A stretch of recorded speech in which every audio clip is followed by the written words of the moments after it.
Très chers téléspectateurs, cieux et dames, bienvenue une fois de plus à ce nouveau numéro de votre Passage Oblige qui va certainement vous plaire parce que nous parlons d'un sujet, d'une thématique très importante, importantissime quand il s'agit bien sûr des enfants de Dieu. Vous savez, l'Église consacre les offrandes comme une partie de louange et adoration, des célébrations du Seigneur.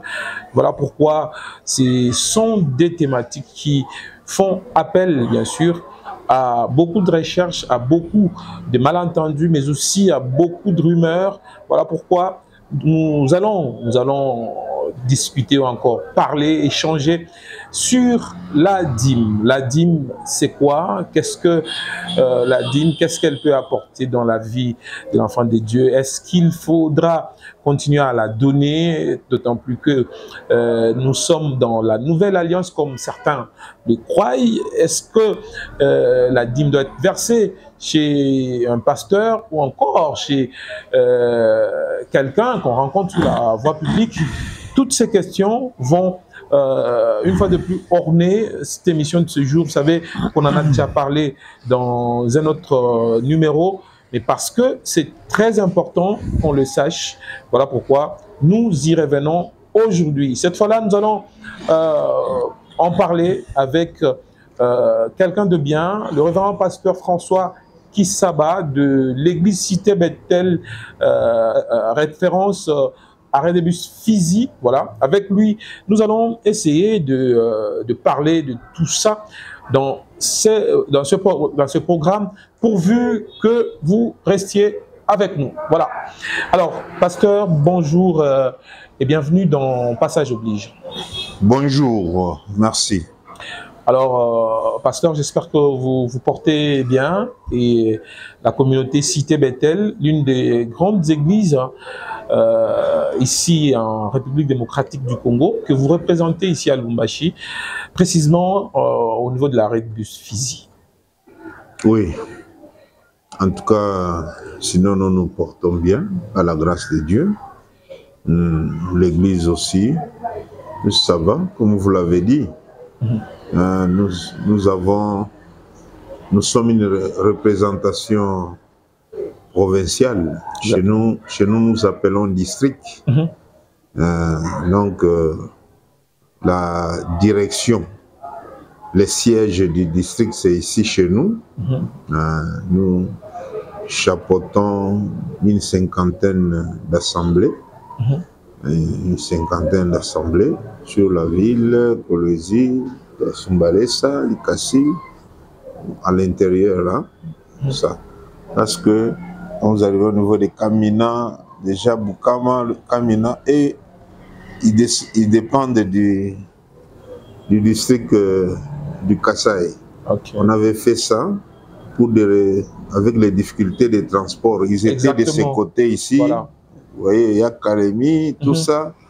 Alors, l'apôtre Emmanuel Mbié, Moulaya, de son vivant, en 2010, avait signé une circulaire. Nous étions pour les attachés, pour les détachés d'ici. Voilà. Nous étions avec lui en Boujma et dans une grande campagne d'évangélisation. C'est comme ça qu'il avait signé, parce que pratiquement les trains pour venir, quitter là, venir ici, c'était un problème. Mais à partir de là, on peut prendre un véhicule et puis... voilà, c'était une manière de rapprocher les églises et les sièges. Exactement. Voilà. Alors, j'espère que l'église Cité Bethel n'a plus de problèmes après cette vague liée à la disparition du père, le révérend pasteur Emmanuel Mbia, d'heureuse mémoire. Bon, vous savez, une œuvre, si elle appartient au Seigneur, elle ne peut pas disparaître avec le visionnaire. Lui-même, avant la mort, il nous parlait, il nous disait toujours, vous devez tout faire pour que Bethel vive. Ça, ce sont parmi les dernières paroles qu'il prononçait. Et il avait une très forte alliance avec Dieu, parce que l'Église Elle a déjà eu, elle a traversé la République, elle est ailleurs. Exactement. Afrique du Sud, nous avons beaucoup d'assemblées. Vous allez en Europe, on a des assemblées par-ci par-là. Donc, c'est un homme qui avait une grande alliance avec Dieu. Et bon, quand les visionnaires partent, il y a aussi des gens, des figurants, des gens qui sont dans la communauté, mais qui ne sont pas enracinés. Il y a eu des gens aussi qui sont partis, mais ça n'a rien changé.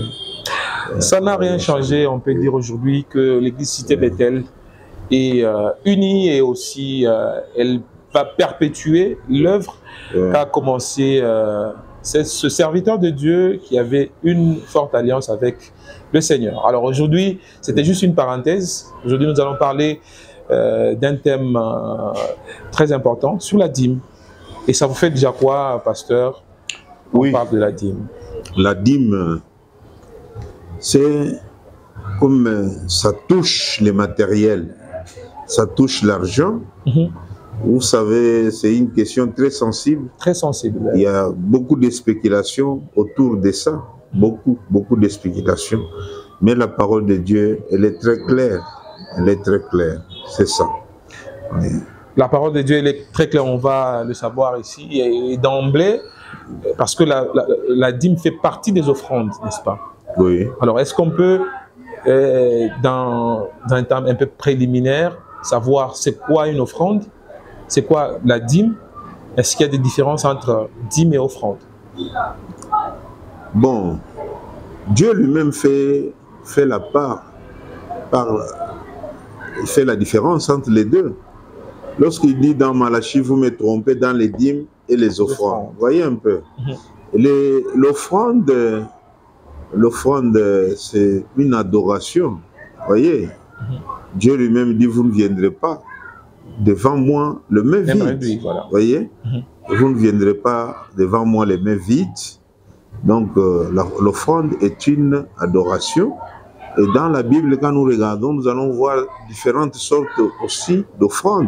Des offrandes sous forme de contribution. Lorsque David, on devait construire d'abord les tabernacles. Lorsqu'on devait construire, Dieu avait dit à Moïse de demander que chacun donne une offrande volontaire pour la construction du tabernacle. Voyez?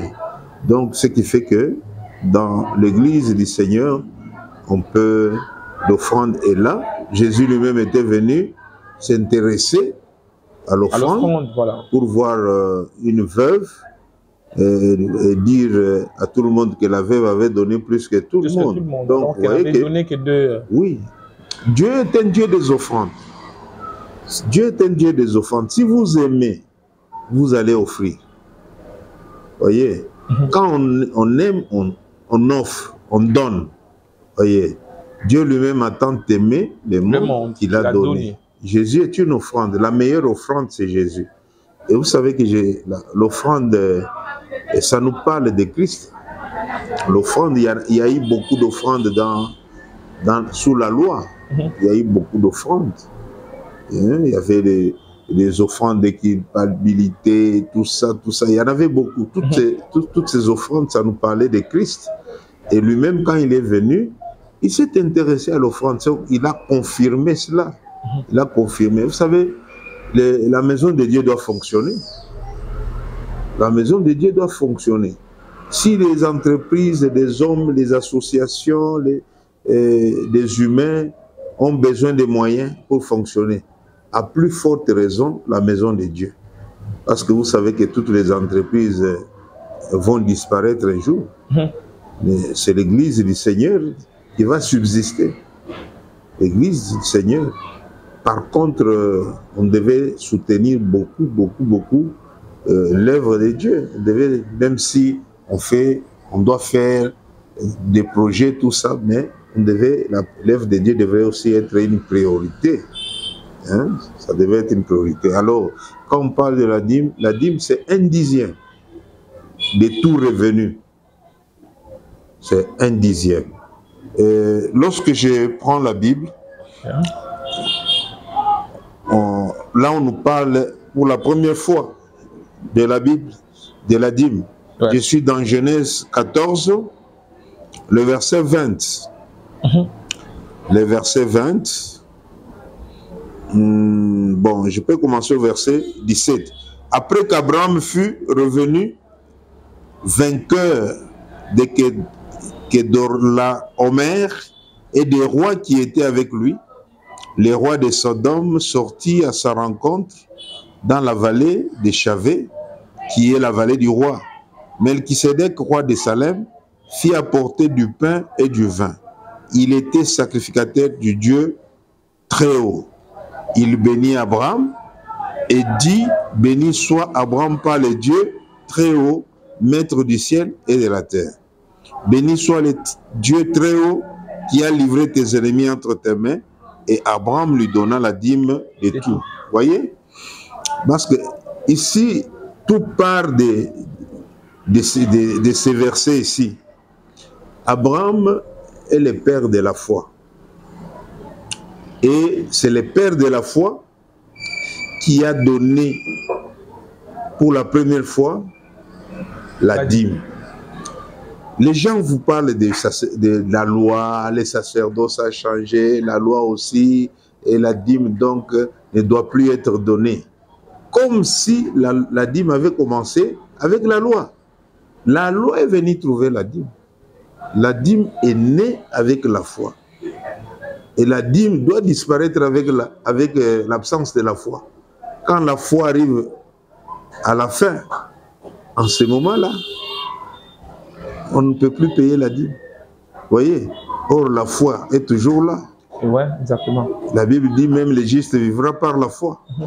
Donc, la dîme a commencé avec Abraham par la foi. Vous voyez? C'est la source de la dîme. Et lorsque nous voyons aussi l'histoire de... Nous voyons... Hébreu même confirme hein, ce qu'Abraham avait donné. Okay. Et la dîme qu'Abraham avait payée. Je suis dans Hébreu, chapitre 7, le verset 2. La Bible dit, et à qui Abraham donna la dîme de tout, qui est d'abord roi de justice, d'après la signification de son nom, et ensuite roi de Salem, c'est-à-dire roi de paix. Il a donné à Melchisédek. Melchisédek représente l'Église, le Seigneur. Voyez un peu, tout ce qui est sacré. Un sacrificateur, il était souverain sacrificateur, il est venu, il a béni Abraham, et lui a donné la dîme. Voyez, donc la bénédiction est venue avant, parce qu'Abraham avait eu les revenus. Là où il est allé, il a eu les butins, c'est un revenu. Et quand il est rentré, Melchisédek lui a apporté du pain et du vin. Voyez, là, nous sommes dans un culte déjà. Nous voyons un culte. Il lui amène le vin et le pain, et puis il les bénit. Et Abraham lui donne la dîme de tout. Voyez? Et lorsque nous sommes dans... Ça, c'est le cas de Jacob. Hein? Ouais. Jacob... Là, nous sommes dans les livres de Genèse. Nous sommes toujours dans Genèse, mais le verset 28. La dîme aussi, elle a pour source les vœux. Donc, la première source, c'est la foi. Deuxième source, le vœu. Troisième source, la loi. Vous voyez, il y a eu la loi, les ordonnances, les prescriptions différentes. Quand vous lisez, il y a beaucoup de textes sur ça. Est-ce que vous pouvez parler un peu du vœu? Oui, sur le vœu. Ouais. On va lire, nous sommes dans 28, 22. Genèse 28, 22. Oui. Et je peux commencer au verset 20. Ouais. Jacob fit un vœu en disant, si Dieu est avec moi et me garde pendant ces voyages que je fais, s'il me donne du pain à manger et des habits pour me vêtir, Et si je retourne en paix à la maison de mon Père, alors l'Éternel sera mon Dieu. Cette pierre que j'ai dressée pour mon mont et pour monument sera la maison de Dieu, et je te donnerai la dîme de tout ce que tu me donneras. Voyez le vœu? Vous comprenez? Dieu sera son Dieu, et puis il va payer la dîme de tout ce que Dieu lui donnera. Ça aussi, c'est une alliance personnelle que quelqu'un a avec Dieu. Et c'est pourquoi vous allez comprendre que actuellement là, Dieu est un Dieu des alliances aussi. Chacun doit avoir une alliance personnelle avec Dieu. Il y a un monsieur qui avait compris que dans les temps de la grâce ici, au lieu même de donner un dixième, moi je fais le contraire. Moi je prends les 1 dixième, les 9 dixièmes, je donne à Dieu. Ça ressort une certaine liberté, oui, de la part de l'homme qui donne. Est-ce que ce n'est pas cela même qui fragilise la dîme? Vous savez, la dîme doit être payée. Elle doit être payée. La loi l'avait obligée. Et Abraham, sous la foi, il ne l'avait pas. Elle n'était pas obligatoire. C'est le résultat de la foi. Voyez? Mais chez Jacob, avec le vœu, quand vous avez fait un vœu, vous devez payer. Voyez? La loi est venue à obliger cela. Maintenant, lorsque nous regardons un jour le Seigneur, quand il en parlait, voyez, le Seigneur en parlait, le Seigneur Jésus, quand il est venu, il a confirmé la dîme. Voyez. Beaucoup ne reconnaissent pas cela. Non, les gens, vous savez, il faut dire à nos enfants de bien étudier aussi, de faire les bonnes études. Parce que les études là, ça nous permet de comprendre aussi la parole de Dieu. Il n'y a pas que le Saint-Esprit. Hein. Le pasteur Lugu se disait, le Saint-Esprit dans une tête vide est un danger. Exactement. Souvent il disait ça. Donc il faut avoir un bagage, il faut avoir aussi l'Esprit. C'est comme ça que vous voyez quelqu'un comme Pierre. Ouais. Il était à côté du Seigneur. Mais il nous a écrit des petites épîtres, première épître de Pierre, deuxième épître, troisième. Mais regardez Paul. Paul, c'était un homme intelligent. Il avait étudié. C'était un érudit. Exactement. Et avec le Saint-Esprit, il nous a fait connaître beaucoup de mystères, beaucoup de choses. Voyez un peu. Mais aussi beaucoup de controverses. Sur lui? Ouais. Non, quelle controverse? Ceux qui rejettent les écrits de Paul, ils rejettent le Seigneur. Je vous dis la vérité. Alors, est-ce que vous savez ce que Dieu disait sur lui? Cet homme est un instrument que je me suis choisi pour porter mon nom vers les nations. Voyez? Est-ce que les gens qui rejettent Paul là, ils ont reçu un témoignage comme ça? Aujourd'hui, on a modernisé tout. On a modernisé l'église, tout ça. Hein? Ce que Paul a dit, c'est la parole de Dieu. Exactement. Oui. Alors, pasteur, vous avez bien énuméré le premier aspect qui est la foi, oui. Le deuxième aspect qui est le vœu, oui. Et le troisième aspect, c'est là que nous sommes d'ailleurs sur oui. La loi. Oui. Est-ce que la loi, aujourd'hui, oui. confirme la dîme? Alors qu'on est dans la nouvelle alliance, par exemple. Aujourd'hui, nous sommes dans la nouvelle alliance. Nous sommes dans la nouvelle alliance et Jésus lui-même a dit qu'il n'est pas venu abolir la loi. Voilà. Il est venu accomplir. C'est comme ça que lorsqu'il parlait, j'aimerais qu'on lise quand même d'abord ce passage-là. Hein, lorsque Jésus expliquait, je prends Luc, je suis dans Luc, le chapitre 11, le verset 42. Luc 11, 42. Oui, Luc 11, 42. Et malheur à vous, pharisiens, Oui, parce que vous payez la dîme oui, de la menthe, oui. de la rue et de toutes les herbes, hein, et que vous négligez la justice et l'amour de Dieu. C'est là ce qu'il fallait pratiquer sans omettre les autres choses. Ah, vous comprenez? Ici, souvent, les gens ne lisent pas bien, ne comprennent ou bien ne comprennent pas bien. Les pharisiens pratiquaient la loi. Ils étaient dans la chair de Moïse. Vous voyez? Alors, même quand Jésus était là, et il continuait à défendre la loi. Alors, c'est comme ça que Jésus va leur montrer que la vie chrétienne, la vraie vie chrétienne, le christianisme, ce n'est pas en donnant. Vous voyez? C'est comme la Bible nous parle, le salut ne se gagne pas par les œuvres. Exactement. C'est ce que le Seigneur voulait leur dire. Le salut ne se gagne parce qu'il y a des gens qui pensaient que quand je vais à l'église, je donne, je serai sauvé, tout ça.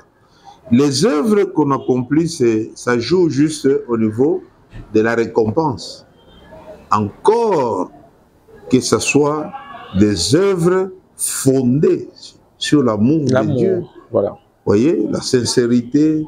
Mais si vous posez des œuvres pour que les gens vous voient et tout ça, Dieu regarde parce que l'œuvre passe par le feu du jugement.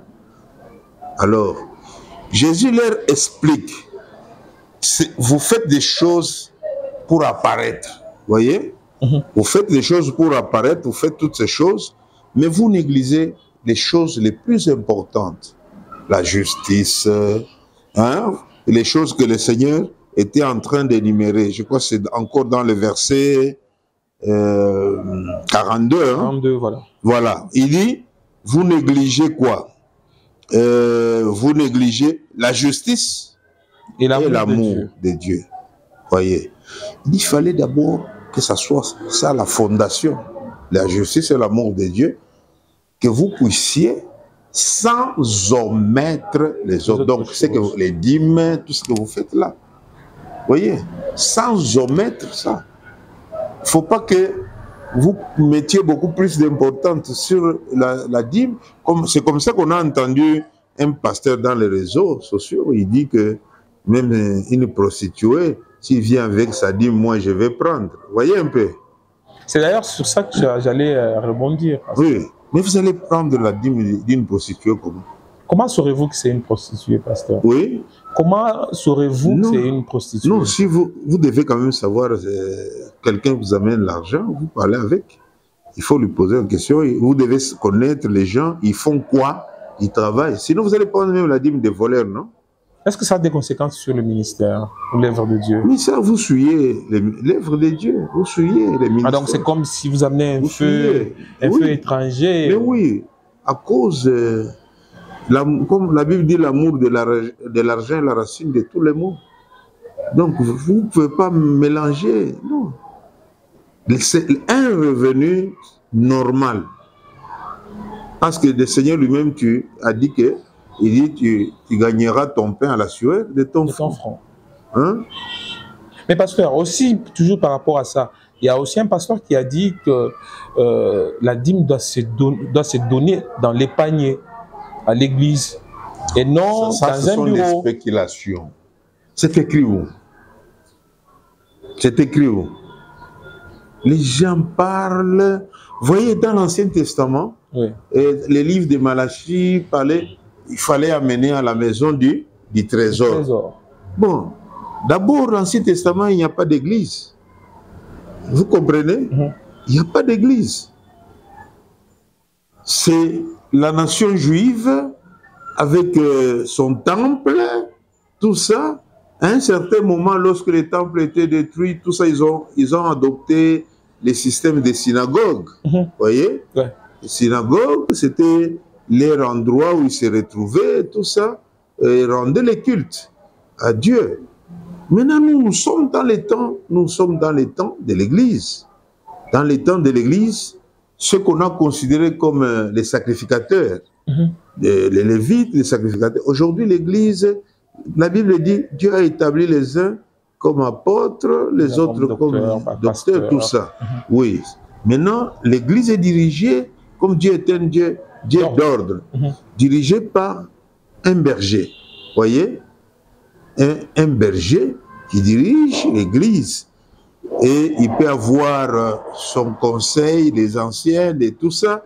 Et c'est lui seul qui dirige l'Église. Et quand on dit amener les dîmes dans la maison du trésor, c'est-à-dire, il faut amener ça, on amène ça à l'Église. Il n'y a pas un endroit où vous pouvez amener. Si vous venez ici vous êtes à l'Église, non? Exactement. Dans mon bureau ici. Exactement. Vous êtes à l'Église. Moi, mon père là, que vous voyez, dont vous voyez la photo là, je pouvais venir vers lui, je lui donne ma dîme, je me mets à genoux, il prie pour moi. Et il me prie pour moi, je suis béni. Je suis béni. C'est arrivé entre les mains, c'est lui qui représente l'Église, ce ne sont pas les bâtiments. Je ne sais pas si vous comprenez bien. Abraham est allé donner la dîme à qui? Melchisedec. Melchisedec allait lui dire non, allez donner si c'est là-bas il y a un hôtel, là allez déposer. Non. Donc, c'est-à-dire les gens, quand les gens parlent là, généralement qu'est-ce qu'on a constaté? Ce sont des irresponsables qui disent des choses, qui prêchent des choses comme ça. Vous voyez, des gens qui ne sont pas responsables. Un berger donc qui dirige une assemblée ne peut pas dire des choses comme ça. Il ne peut pas prêcher. Donc, parce que d'abord, il n'y a pas un verset de base biblique, il n'y en a pas. Voyez. Mais si je travaille derrière un pasteur, il est pasteur, moi je suis là, je travaille avec lui. C'est là où vous voyez, ce sont ces gens-là, parce qu'ils veulent peut-être voir clair aussi. Ça c'est l'homme, ça c'est la chair. Ils veulent voir clair, ça va, tout ça, et ils commencent à parler, tout ça. Mais chaque église peut avoir une organisation interne sur ce plan-là. Vous ne pouvez pas venir à l'église, vous n'avez pas la Bible, et vous n'avez pas un passage biblique, vous commencez à dire non, tout ça. C'est lui qui a amené sa dîme là, déposé à l'église dans un panier de dîmes, c'est toujours bien. Il y a d'autres aussi, veut que son pasteur sache qu'il paye la dîme. Vous voyez, il paye la dîme parce que si les choses ne marchent pas, les affaires ne marchent pas, ce n'est pas une blague, hein, pour prendre seulement la dîme comme ça, c'est aussi une responsabilité. Et Dieu a dit, mettez-moi à l'épreuve. Voyez? Et vous verrez si je n'ouvrirai pas les esprits des cieux. Donc, quand vous verrez devant les pasteurs, voilà, moi je paye mon travail, prie pour moi. Vous priez pour lui. S'il a des problèmes, moi j'ai eu des cas ici, un frère, lui, même si les gens donnent, lui, il voulait toujours venir ici au bureau, il vous donne la dîme. Là, on n'était pas encore ici, on était là-bas, avant qu'on puisse construire chez nous ici. Et quand je prie pour lui, une autre fois, il vient, il me dit non, on a fait une liste et on veut assainir les gens. Voyez, il vient vous voir, il dit non, voilà, moi je donne la dîme, c'est Dieu là, votre Dieu là, doit faire la différence. On a prié. On a saigné, même ses amis, on a essayé. Lui, il est resté. Vous voyez, on l'a gardé. Donc, ce sont les bénéfices de la dîme. Oui, ce sont des bénéfices. Donc, les choses de Dieu, on doit les faire, les appliquer volontairement. Ok. Voyez? Ouais.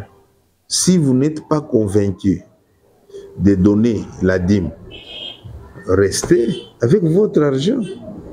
Voyez? C'est là où j'ai dit des pasteurs, il y a des pasteurs, vous appelez les fidèles, et toi je n'ai pas vu ta dîme. Ce sont ces gens-là, nous ne sommes pas des mendiants. Est-ce que ce n'est pas aussi logique de voir, de constater que tel frère, mais donne l'interpeller parce que c'est pour son bien. Non, tu peux interpeller quelqu'un ou même lorsque tu prêches. On prêche, on dit non, les gens doivent obéir à la parole, tout ça, payer la dîme, vous devez faire ceci, vous devez... Le message est déjà passé. Mais si vous commencez à vous acharner, là, vous risquez même vous devenez... Ça devient autre chose, hein.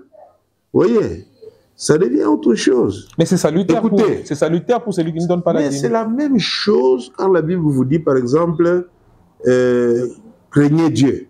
Est-ce que vous allez suivre quelqu'un derrière pour lui dire, allez, craignez Dieu, craignez Dieu? Vous lui avez déjà dit, prêcher qu'il doit craindre Dieu. Est-ce que vous allez être derrière lui? Toute la parole, c'est pourquoi je vous ai dit, toute la parole de Dieu, doit être obéie. Et volontairement. Sans hypocrisie.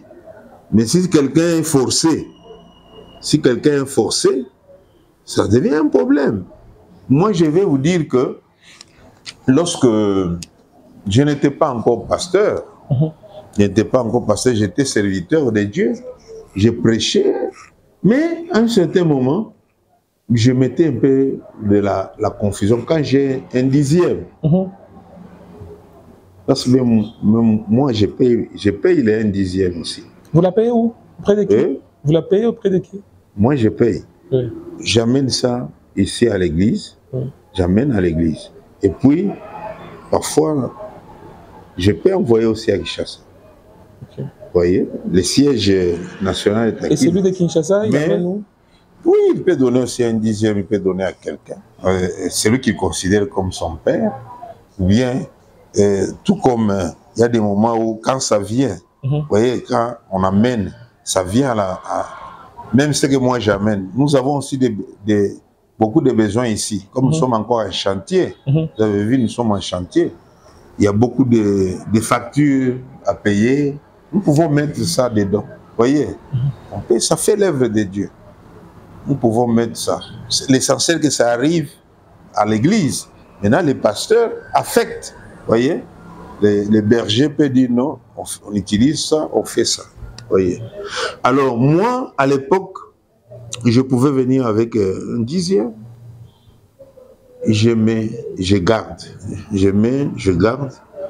Alors, j'avais mon pasteur.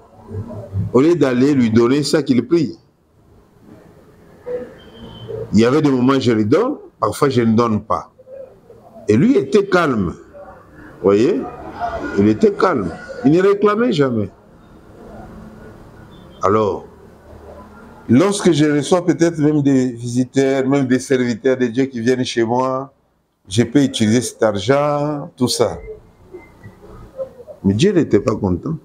Parce que les gens, vous savez, la Bible dit la lettre tue, l'esprit vivifie. Voilà. Les gens qui parlent trop contre la dîme, ce sont des gens qui n'ont pas encore vécu certaines expériences avec Dieu. Moi, j'étais resté à un certain moment, j'ai passé un temps sans avoir d'argent. Pas même un franc. Je suis resté comme ça, ça commençait à me gêner. J'ai dit, mais qu'est-ce qui se passe? Mais il y avait une servante de Dieu qui était d'ailleurs la femme d'un ami. Elles étaient en prière, en retraite. Je n'avais rien raconté à personne. Dans leur prière, là, le Seigneur leur a dit, le Seigneur lui a dit à elle, il dit non, dis-lui, ce jour ici, il est en train de se plaindre. Pose-lui la question, est-ce qu'il donne la dîme? Il ne donne pas. Il ne donne pas. On m'a envoyé le message. Quand j'ai eu le message, vous savez, j'ai dit, ah, ça c'est quelle sécheresse. Et vous savez que ce jour-là, quand j'ai reçu le message, j'ai eu même de l'argent. Et j'ai compris que Dieu ici a permis ça. Il veut encore voir si je vais continuer à faire autre chose. C'est comme ça que, quand j'ai eu l'argent, je suis allé voir mon pasteur.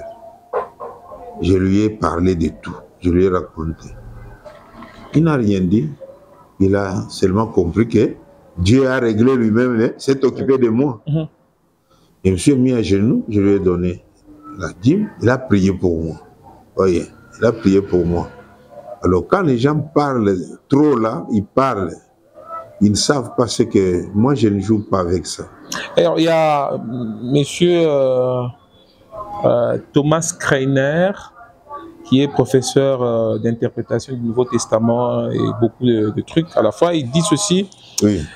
Il a mis en place cette vérité qui prouve que l'homme ne doit plus donner la dîme. Et parmi ces vérités-là, il parle au 4e point en disant que la dîme est liée à la terre qu'Israël a reçue sous l'alliance. Ne vous en faites pas.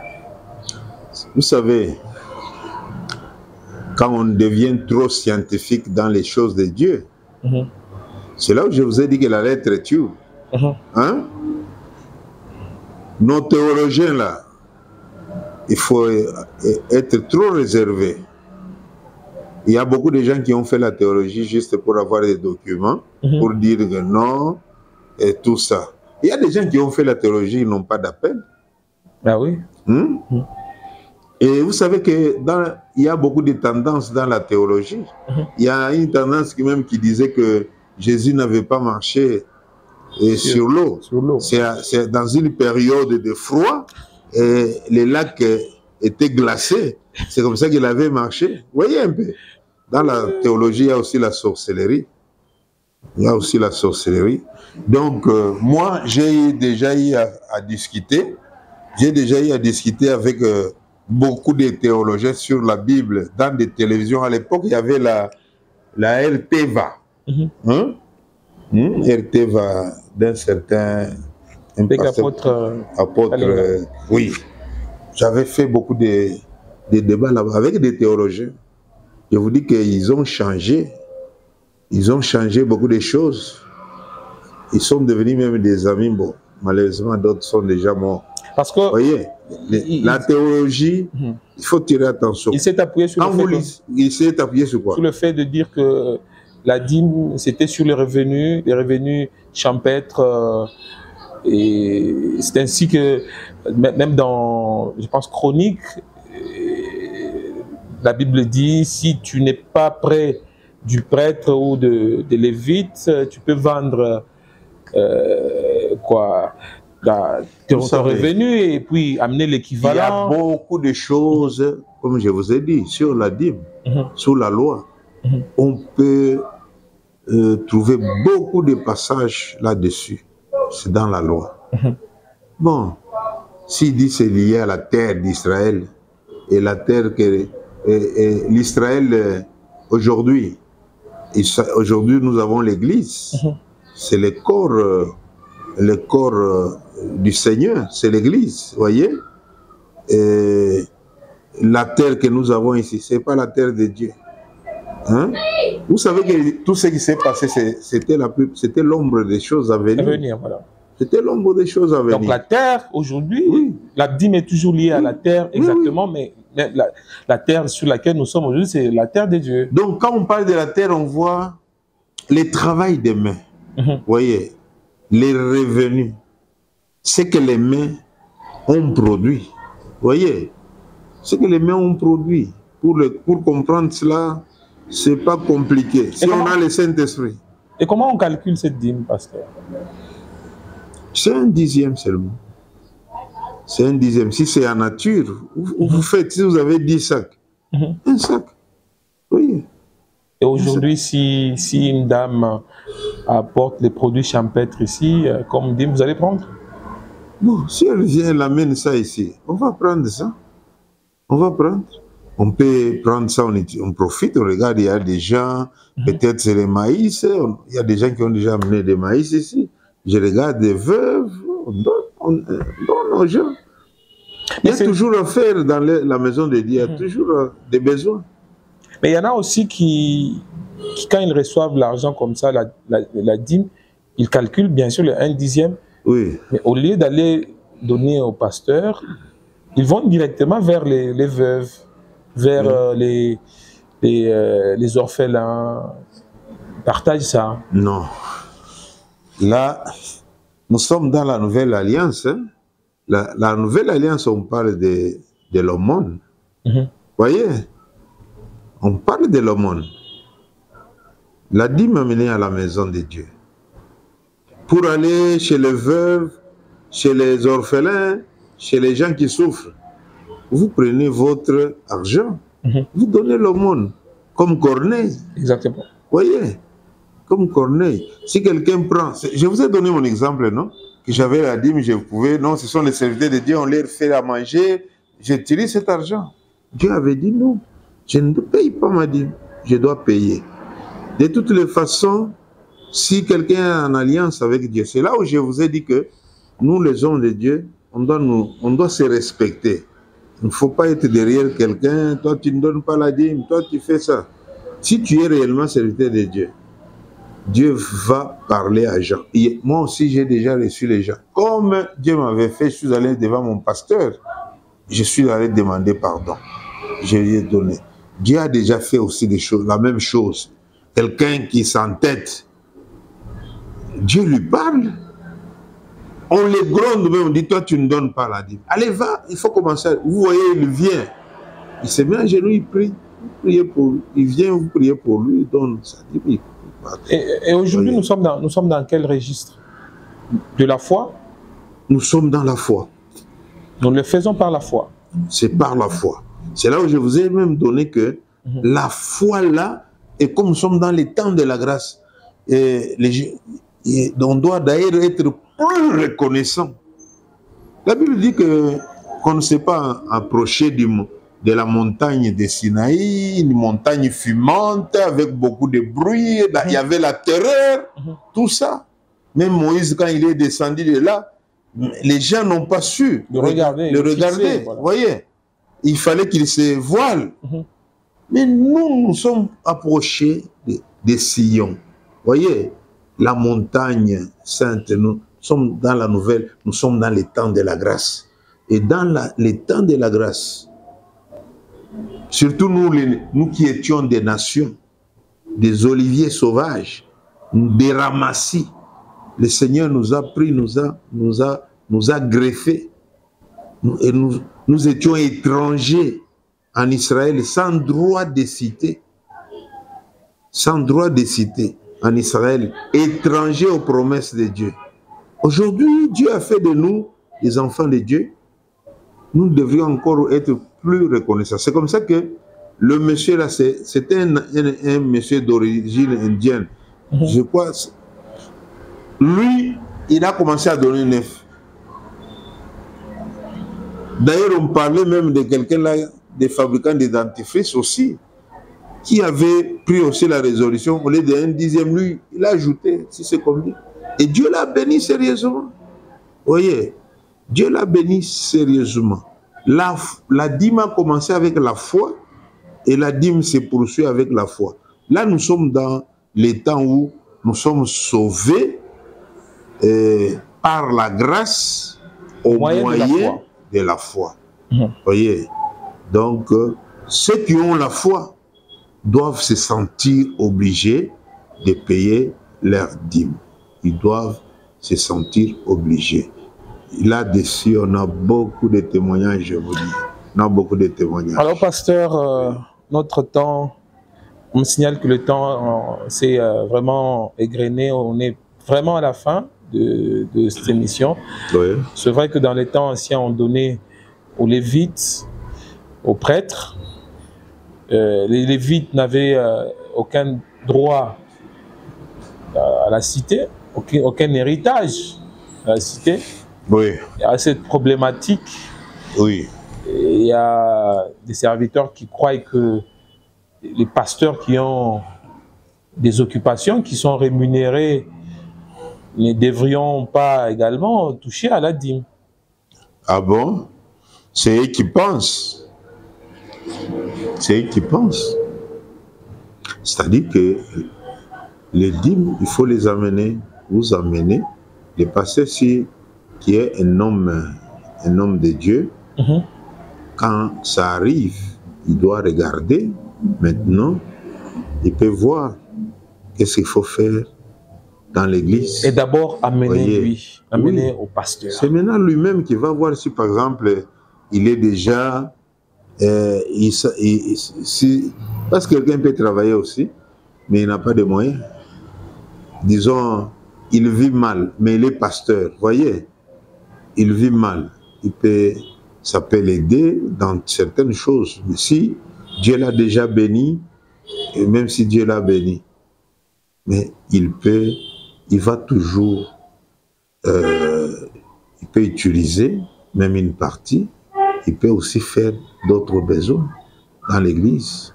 Vous voyez, par exemple, nous sommes ici, nous avons des services, il y a des factures. Nous avons des factures. Et d'ailleurs, la Bible dit, amenez vos dîmes et vos offrandes dans la maison du trésor, afin qu'il ne manque pas de la nourriture. Oui, en tout cas, c'est quand quelqu'un commence à réfléchir comme ça, les raisonnements, tu sais, les raisonnements là, c'est pas une bonne chose, hein, quand on réfléchit trop. Hein? Beaucoup d'études sont une fatigue pour les muscles. Hein? Quand quelqu'un commence... Mais oui, c'est ce que la Bible dit. Oui. Ah oui. Quand quelqu'un réfléchit trop. Et la Bible dit même que nous sommes là pour renverser les raisonnements. Les raisonnements, voilà. Et les forteresses. Vous voyez? Donc, si quelqu'un commence dans les choses de Dieu, par rapport à la parole de Dieu, il faut être seulement comme un enfant. Jésus a dit, le royaume de Dieu appartient à ceux qui sont comme des enfants. Qui sont comme des enfants, voilà. Oui. Il faut seulement obéir. Il ne faut pas réfléchir. Voyez. Alors, pasteur, je vais vous donner... Dieu l'avait béni, il a eu beaucoup d'argent. Et quand il a eu beaucoup d'argent, il a regardé, il a dit, la dîme, c'est beaucoup. Il te amène à l'église pour lui dire, tout ça. Si j'amène à l'église, le pasteur il a commencé à prendre, il prend, il donne ici, il donne là-bas, tout ça. Après, il a eu beaucoup de difficultés, même tout son argent là. Vous voyez? Donc, ce sont des choses qu'on doit vivre d'abord. Des choses qu'on doit expérimenter. La marche avec Dieu, tout ça, ça fait partie de la marche avec Dieu. Regardez le livre de Malachie. Dieu dit, vous me trompez. Et vous dites en quoi? Dans les dîmes et dans les offrandes. Voyez, c'est Dieu qui dit ça. Ouais. Donc, moi je vais dire aux enfants de Dieu, vous priez, et puis votre dîme, amenez ça à l'église. Il ne faut pas que vous priez, et si c'est dans telle église, vous avez tel pasteur, quand vous avez des problèmes, c'est lui qui prie pour vous, mais vous sortez avec la dîme, vous allez donner, je ne sais pas si c'est à qui. Chez les prophètes. C'est les prophètes. Hein? Mais vous allez donner même à un sorcier. Parce qu'aujourd'hui, beaucoup de prophètes sont des sorciers. Ah bon? Oh. Beaucoup. Ils sont dans la cabale juive. Beaucoup, ils travaillent avec des histoires. Beaucoup. En tout cas, si on met 100% des prophètes, on peut peut-être des bons prophètes. Peut-être 0,5%. Et les pasteurs aussi. Mais la même chose. Les pasteurs aussi sont des prophètes, non? Parmi les hommes, donc beaucoup de gens sont entrés dans les histoires. Ne vous en faites pas. Moi, je travaille dans les ministères de la délivrance. Il y a des moments où vous priez pour les gens, ce sont les pasteurs qui parlent, les prophètes et les pasteurs. Ils sont en train de parler, les esprits parlent dans les gens. Alors, parce qu'on a fini, qu'est-ce qu'on peut retenir d'une manière brève avant de dire au revoir à nos téléspectateurs? Oui. Je veux conseiller aux enfants de Dieu, vous savez, quand vous a enseigné, et vous avez aussi la conviction de faire quelque chose, de donner les offrandes à Dieu, de payer la dîme, faites-le. Ne regardez pas à gauche, ne regardez pas à droite. Voyez? Et la vie chrétienne, elle est faite comme ça. Quand vous lisez, vous prenez le livre de Zacharie, je crois que ça doit être Zacharie 4, il dit la malédiction, elle vient comme un rouleau. Et elle vient, elle entre dans la maison de celui qui parjure, celui qui peut prendre ça sans accomplir. Ça entre aussi dans la maison du voleur. Et ça entre jusqu'à en faire sa demeure. Voyez, les voleurs. Les voleurs, nous les connaissons dans la Bible. Il y a des gens que Dieu considère comme des voleurs. Jésus lui-même a dit dans Luc 6, 38, à celui qui donne une mesure serrée, secouée, les gens donnent. Vous savez, quand les gens donnent, nous voyons même des gens dans des fêtes de mariage, ils jettent l'argent. Dans des concerts, ils jettent l'argent. Là, personne ne parle. Mais pour soutenir l'œuvre de Dieu, l'évangile est gratuit, mais l'évangélisation n'est pas gratuite. Regardez, vous avez des caméras, ces caméras ici, est-ce que vous pouvez les acheter en parlant en langue? Non. Vous voyez, on ne peut pas acheter ça en parlant en langue, tout ça. C'est-à-dire que l'œuvre de Dieu, c'est une grande, je peux utiliser ces mots, une grande entreprise qui doit fonctionner avec tous les moyens possibles. Les moyens matériels, les moyens intellectuels, les moyens spirituels, les moyens financiers, tout ça, ça doit fonctionner. Vous voyez, vous êtes dans mon bureau ici. Est-ce que c'est les parler en langue qui nous a permis de faire ça? Non. Il faut donner l'argent. Il faut que les gens donnent l'argent, que les gens soutiennent l'œuvre de Dieu. Moi, j'ai déjà dit, j'ai toujours expliqué aux gens, si vous craignez, vous marchez dans la crainte de Dieu, vous priez beaucoup, mais vous ne donnez pas à Dieu. Vous ne savez pas donner. C'est là où vous voyez quelqu'un, on dit non, il craint Dieu, mais il est pauvre comme un ver de terre. Voyez? Tu peux être rempli de puissance. Parce que tu crains Dieu, tu passes comme ça, même les poules tombent. Mais l'argent, tu n'en auras pas. L'argent, pour avoir l'argent, il faut donner. Voyez? C'est en donnant, c'est ça le principe de Dieu. C'est en donnant qu'on reçoit. Voyez? Et la Bible dit, afin que possédant toujours pour toute bonne œuvre. Voyez? C'est-à-dire, les enfants de Dieu, nous sommes comme des gérants. Un enfant de Dieu est un gérant lorsque quelque chose atterrit dans sa main.